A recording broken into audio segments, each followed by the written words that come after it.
and welcome back. Buying a house is a straightforward process, or can be if you have done it before. But if it's brand new to you, there will be costs that you may have actually not realized would be there, and therefore be unexpected and could potentially turn this house that was once a deal, if it's an investment property, actually not be a deal. Or it would just make you come out of expense a lot more than you had planned for. And trust me, you do not want to be running out of money when you're buying a house because you're already in the process, right? So in this video, you are gonna learn what money to account for when you're buying a house so you do not make the mistake that many other people before you have made. Stay tuned. These costs that come up will not be coming up in any particular order. They're costs that you just need to know about and should be factoring in for as and when they come up. So you know the process of buying a house. You go to the agency, you book in your viewing. Once the offer's accepted, you engage the solicitor and so forth. There's so much more than these costs of just your purchase price or stamp duty that you actually budget for. Please make sure you have pen and paper ready next to you to write this information down. Not only are you going to learn about these unexpected costs, but you're also going to learn about the approximate price you should be paying when you are buying a house. The mortgage broker. When you are getting ready to buy a house and you're going to use a lender or a loan or a mortgage, you need to pay for that. So you're going to have to find a broker or your bank who will charge you to facilitate that entire process. They usually charge anything from around 300 up to 1% of the purchase price. It does depend where you are in England, Wales, Ireland or Scotland or in the world. How about I just say in the world rather than just saying Great Britain? It does depend where you are in the world, but those are generally the amount that they will be charging. So note that down as 300 to 1% of the purchase price. That's the same if you're going to use some form of bridging finance or development finance as well. They usually do charge a percentage of the loan amount that you're going to take out, or sometimes they do have a fixed fee. Just take that into consideration. So the next process, having gotten your finance ready and prepared to purchase, is going to find the house.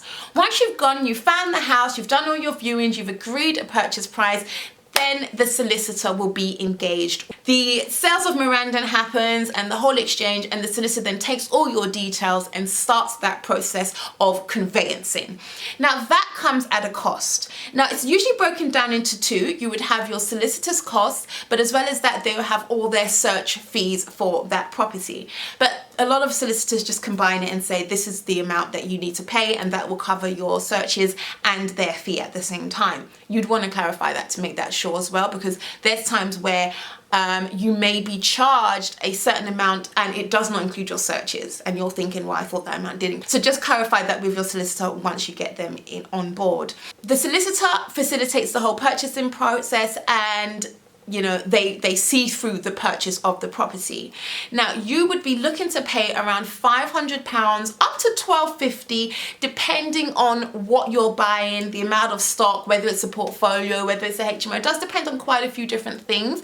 It also does depend on location. So if you're in London, then maybe if you're in Scotland, you may be paying different prices. Just get that confirmed, but that's one of the costs that you definitely need to consider when you are purchasing a house. The solicitor who facilitates that process, they will be initiating all the purchasing element. There'll be a part in that process where you exchange contracts. Now when you exchange contracts, you become legally responsible for that house. So what does that mean? That means that you would need to get insurance for that house. Although it's not fully finished, because I can't go into Tesco's and kind of partly buy milk and then suddenly it's mine. I've got to fully buy the milk right, but not with property. So once you exchange, you are the owner, you know, you're legally responsible. You're not the owner, you're legally responsible, and therefore you need to get insurance on the property. So you will need to arrange that yourself. And you've got to remember that hopefully your solicitor will remind you, but if they don't, then you will have to get that process started, and just go on all those other protocols where you go and get your car insurance. Moneysupermarket.com, and they would usually contact you as soon as you put some details in there about home insurance, and they'll be on to you like how car insurance is on to you once you've got a quote. But that is a process that you would need to do and see to. So after you have exchanged your contracts, then you're going to move on and do something with the property, right? It may need a renovation. So renovation costs will be something you need to take into consideration. Well, you may have already factored in for that. That's fine. But did you know that you will need insurance for that too? It may not be separate to the insurance that you get as a homeowner, but you will need to be insured to have people on site whilst you are renovating the house. A lot of people don't really talk about that because it's not so known, but you do have to safeguard that renovation and be insured. So if you have a project manager or something of the sort, you need to make sure that there's an insurance in place, because that house is high risk whilst there's a lot of stuff going on. You have electric wires exposed, you have people on site who could hurt themselves, and you as a homeowner is responsible for that. So you will need to make sure that you have insurance for that. Speak to the people who will be giving you the builder's insurance that you will be doing a renovation, because of course you'll know this before you buy the house, right? They can facilitate that process and hopefully give you an all-in-one deal where you can get a better quote then. But that's a cost you got to factor in for. After the house has been beautifully renovated and it's looking in tip-top shape, you'll be ready to either sell that house or get a lettings agent in to get some tenants in there. So there will be a tenant find fee, or there will be a sales fee from the agent who will be selling that house. So you need to take that into consideration straight up right off the back when you are working your numbers. Fees have changed where letting agents usually charge about 6 to 9 months rent, or if you're selling a house, then it's usually around like 1,000 up to 3% of the purchase price. Again, it does differ where you are. Foxtons in London, they charge about 3.5% of the house purchase price, even in the branches differ a little bit.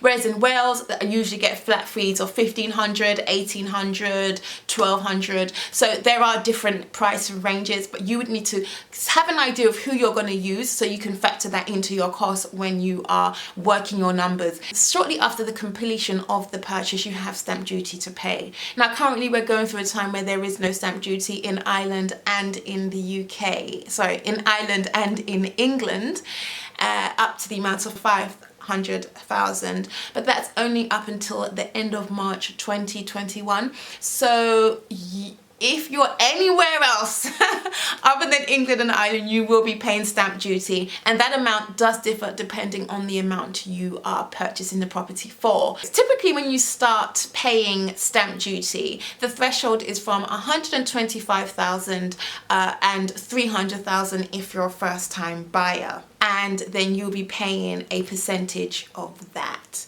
So it does depend on, whether you're a first-time buyer, whether you're buying in a company, or whether it's a second home, and so forth. So you'd need to just take that cost into consideration. Do your research. There is a stamp duty calculator on the government website which you can check out, put the details in, and then it will give you an accurate amount of what you will be paying. And you can actually print that off just in case anything, just in case it changes or your solicitor tells you a whole nother amount that it is not.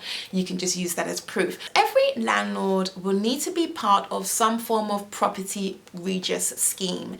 And a property Regis scheme is just a scheme, it's almost like a governing body for all rented houses. What is a PRS scheme? How can I explain that? You know what? I'm actually going to Google that. Property redress scheme. Oh my gosh, this is embarrassing, guys. Look, I know a lot about property, but there will be one or two things that you just gotta double check, you know what I'm saying? So what is a property redress scheme? By law, property agents are required to join a government authorized consumer redress scheme. The purpose of it is to give consumers of the property agent an escalated complaints procedure if they are unhappy with how their complaint has been dealt with by their agent. Now, in saying that, that is a legal requirement for all landlords to be on part of a scheme as well. If the landlord is managing the property, then I'm going way too fast. If the property landlord is sorry, I had to do. If the landlord is managing the property themselves, then they will need to have some form of redress scheme that they are registered to. However, if they have a full managing agent who is managing that process for them, then that agent will need to be registered and they will not have to. And that's because they're given all of the legal all of the responsibility of the day-to-day management to an agent. So that agent would have to be. But that's something that you need to take into consideration, whether you're going to self-manage, and if you are, you will need to be registered to that. As well as that, you will also need a client money protection protection. All landlords need that. Can you believe it? And do you know how expensive that stuff is? Do you know how expensive that is? That's like £400, £300. It depends on quite a few things, but it's quite expensive. But that's something we have to have as well as a landlord. So you've got not the PRS, not as well as, you know, property regis, but you also have to have client money protection. As well as that, there's a tenant deposit scheme. And that may be my deposits, that might be the tenancy deposits. But when you have a tenant, and you're taking a deposit, you have to register that deposit externally with an external body. And that body protects the tenant. And that means that if there's a dispute at the end of the tenancy regarding the deposit and you both cannot sort it together, then we have a middleman who can sort that process for you, who can liaise or not mitigate, what do you call it? They could be the middleman. I forgot what you call it. When you're trying to sort out two kids' squabbles. Not mitigate, not litigate, mediate. Who can mediate that process for you. That's why it's good to do an inventory. You know, you're going to write down and record the quality of the property, the condition of the property before tenants move in, because there's no point in having deposits if you're not gonna do that, okay? Because then they can say the house looked like this and you can say the house looked like this, and there's nothing to show otherwise. So if you're going to take deposit, make sure that you are recording the condition of the property before they move in and they sign and agree to it as well. Some do not charge if you're going to send them the deposit, but some do charge up to £20, usually around 11, usually between around 11 and 16 pounds on average if you're going to keep the deposit yourself. But if you're going to keep the deposit yourself, you need to have that in a client account separate from the business account so that it's not spent and then you can go and get it and give it back to the person as and when they need it. Something to take into consideration. We've gone through the whole purchase process, we've gone through the whole management, the renovation, and all those costs that come with it. As well as that, there's one other main cost that I didn't mention, I don't believe I mentioned it, and that is at least having 10% of the annual income for void periods and issues arising from the upkeep of the property. So sometimes property do have things that go wrong with it, and as a landlord, you are expected to maintain that property to a good standard so someone can live with it and be comfortable.